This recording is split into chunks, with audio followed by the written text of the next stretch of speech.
All right, this time of the year, October, right? Where's the best place to hunt? I have a ton of people asking me that.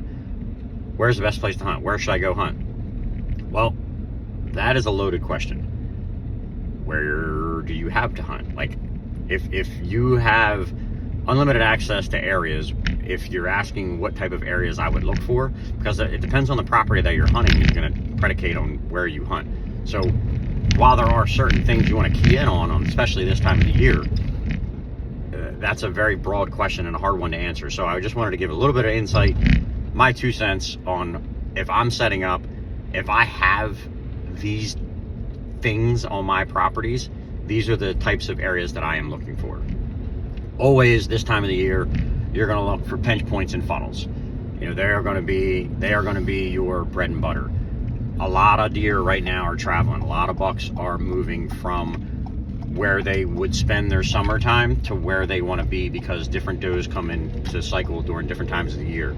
Once a mature buck knows where there's a doe that has allowed him to breed her, he's going to go back there again, and he'll be there again. And I am a firm believer that a mature buck knows when a doe comes back into heat every year, and they fall within that same time frame. I think they fall very close within that same window.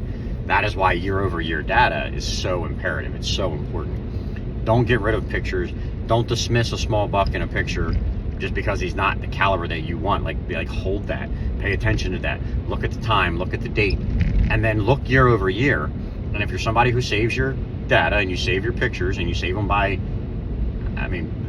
deer or by size or whatever, go sort them by date. If you don't save them by date, that should, in my opinion, that should be the way you're saving them. They should be saved first and foremost by date, because there are deer that only show up during certain times of the year on certain properties that I've had, and that is applied everywhere, no matter where I've been hunting. I'm confident in saying that that applies no matter where you hunt.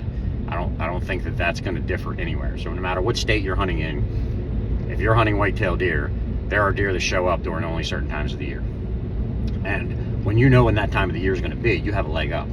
That buck knows what time it's going to be too, because he predicates it off of a lot of different things. Daylight savings, time, all that plays a factor in when he's going to be there.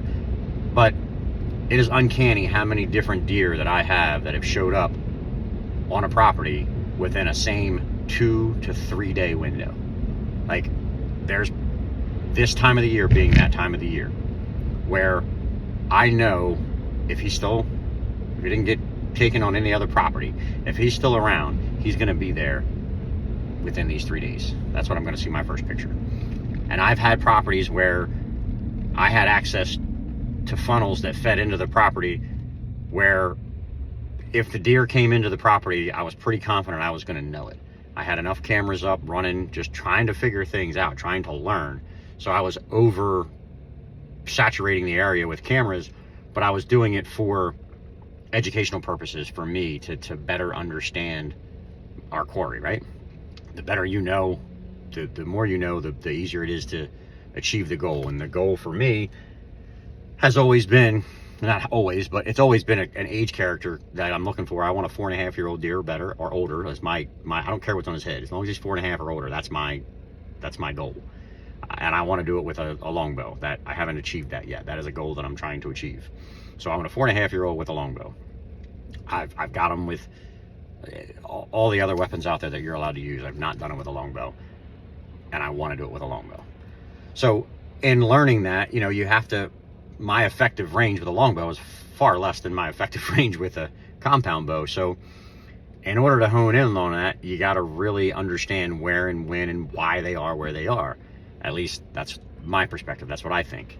So in trying to learn this, I, again, oversaturated an area with cameras, and I looked at a lot of year-over-year data. I looked at a lot of information trying to figure out